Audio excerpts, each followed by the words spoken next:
Hey everybody, Steve G here for Chef Knives to Go with another quick look product review. And what we have this time is the Makoto VG7 Ryusei Gyuto. I probably mispronounced that terribly.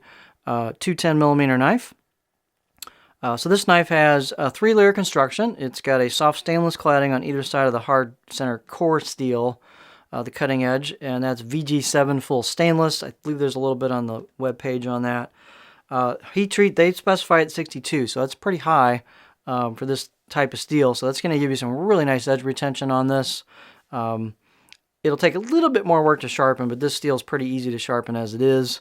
Nice combination of edge retention with the extra heat treat on this.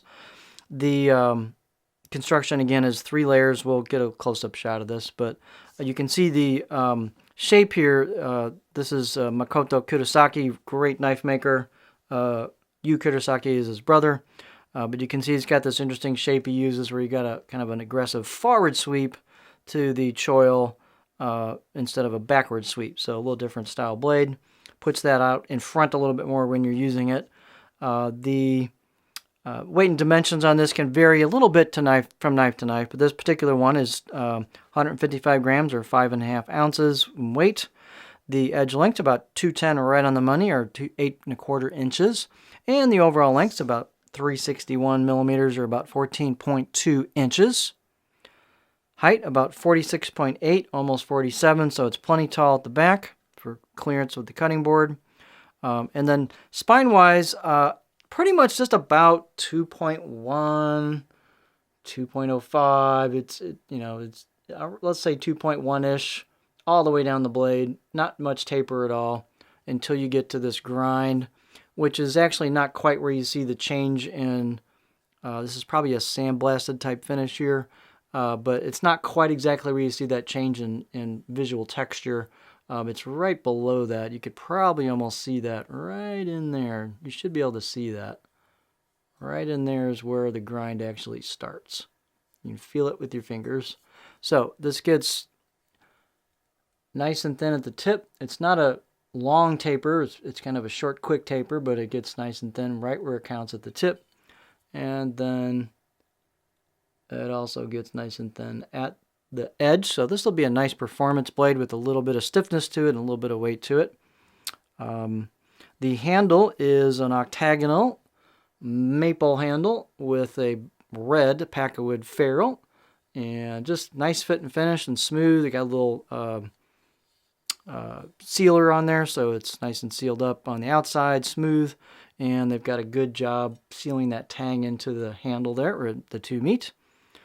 This handle with the balance point is going to be about right there for me. There's your balance point on this. For a pinch grip, it's going to be pretty close to that pinch grip, so that's going to maybe a touch in front of it, but pretty close to neutral feel on a pinch grip. Again, a kind of an unusual sweep to the choil here, so it's not like a little crook for your fingers. Just kind of stick it right there, and it's not going to like lock in quite so much, but it's a good clean spot for a finger there. Plenty of ground clearance. Let's get our beauty shot for this guy.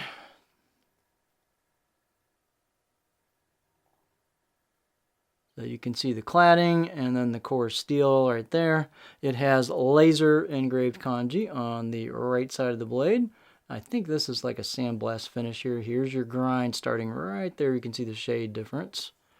Then here's the left side of the blade. There's nothing on it markings wise. Out of the box edge, I'll give this a 6 or 7 out of 10 on my scale. They've got quite a bit of polish to the spine. You can see that polish there.